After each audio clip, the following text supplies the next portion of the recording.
સુરતના સિંગણપોર પોલીસે દુષ્કર્મના આરોપીને ઝડપી પાડ્યો છે। પરિણીત હોવા છતાં યુવતીને કુંવારો હોવાનું કહી શારીરિક સંબંધો બાંધ્યા હતા અને બાદમાં પોતાના જ નાના ભાઈ સાથે લગ્ન કરાવી દીધા હતા।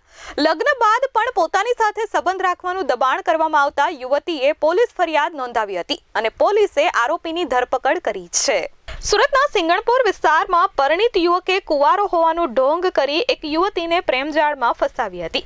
38 વર્ષીય પરિણીત યુવકે 22 વર્ષીય યુવતીને સ્નેપચેટ પર ખોટું નામ ધારણ કરી પ્રેમજાળમાં ફસાવ્યા બાદ 1 વર્ષ સુધી યૌન શોષણ કર્યું હતું। તે પરિણીત હોવાનો ભાંડો ફૂટી જતા ધાકધમકી અને બ્લેકમેલ કરી નરાધમે પોતાના નાના ભાઈ સાથે યુવતીના લગ્ન કરાવી દીધા હતા। જોકે લગ્ન બાદ પણ યુવતીને સંબંધ રાખવા દબાણ અને બળાત્કાર કરતા મામલો પોલીસ મથકે પહોંચ્યો હતો। 6 મહિના પહેલા યુવતીને પોતાના નાના ભાઈ સાથે લગ્ન કરાવી પોતાના જ ઘરમાં આરોપી લઈ આવ્યો હતો। નાના ભાઈના લગ્ન નહીં થતા હોય વાત છુપાવવા માટે એનજીઓની મદદથી બીજી જ્ઞાતિની યુવતી શોધી હોવાનું જણાવી પોતાની પ્રેમિકા હોવાનું બહાર આવવા દીધું ન હતું અને પરિવારને અંધારામાં રાખ્યા હતા। લગ્ન બાદ યુવતી પોતાના પતિ સાથે વફાદાર રહેવા માંગતી હોવા છતાં વાત જાહેર કરી દેવાની ધમકી આપી બળાત્કાર કરતા યુવતી કંટાળી ગઈ હતી અને તેને સિંગણપોર પોલીસ મથકે ફરિયાદ નોંધાવી હતી।